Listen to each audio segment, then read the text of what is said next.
Yo, Luna here. Okay, I'm gonna talk about something a bit more serious than normal. When I was still in Japan, because as you might be able to see, I'm back in Sweden now. The school said that we would go to a zoo. So I was very excited because I love animals. And I've always loved going to zoos here in Sweden, to see animals and see how they interact in their environments and everything like that. So I got really excited and was yeah, just very happy to be able to go to a Japanese zoo. It didn't last. When I got there, I just got sad, to be honest. I actually had to walk around there nearly crying the whole time because, like in Sweden, we have very strict rules how to treat animals. For example, like if it's a pack animal, there has to be more of them so that they will feel at home. They have big areas to move around in, big as parks, really. For example, in Sweden, it's not allowed to have polar bears because it's too warm for them. It wouldn't be good for them. So that's how strict it is. But that's not how it was there. Not at all. First of all, they had basically just one of each animal, and that was, I mean, pack animals such as lions. And on top of that, they had a very small space, maybe just a bit bigger than my room. They had to live in constantly, and that is a big animal that's used to big spaces in the wild with a pack. And in all fairness, the male lion does sleep 20 out of 24 hours of the day, generally.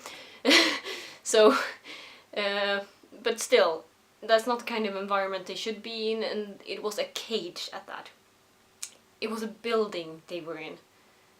It wasn't an open space, it wasn't grass, there wasn't anything like that. They didn't have the opportunity to move around in the way that they should. And then there was also a tiger in the same amount of space, just next to the lion, which made no sense. There were also like ostrich, like one ostrich, one giraffe, one, like everything is one of them. The only ones that there were a lot of were ducks. And they had a big pond, a big space. That's the only thing that had space. That was ducks. And it was just horrible walking around in there because you could really see how lonely the animals were. Like how lonely and how out of sync that they were, because they were not kept in any natural environment at all. They were simply kept in, like, kind of, no, I was going to say like a horse, but no, the horses in Sweden have better than that as well, because they were walking grass. This was actually not even that. It was just soil on their, like, on the ground. A bit of hay laying somewhere, but that was it. And it made me so sad, because that's not the way they're supposed to be. They're not supposed to be treated in that way. And I knew from the beginning that Japanese laws concerning animals weren't that great. But I think that's why we need to bring it up, because partly because animals don't have their own voice, but also because they're not supposed to be kept in that way.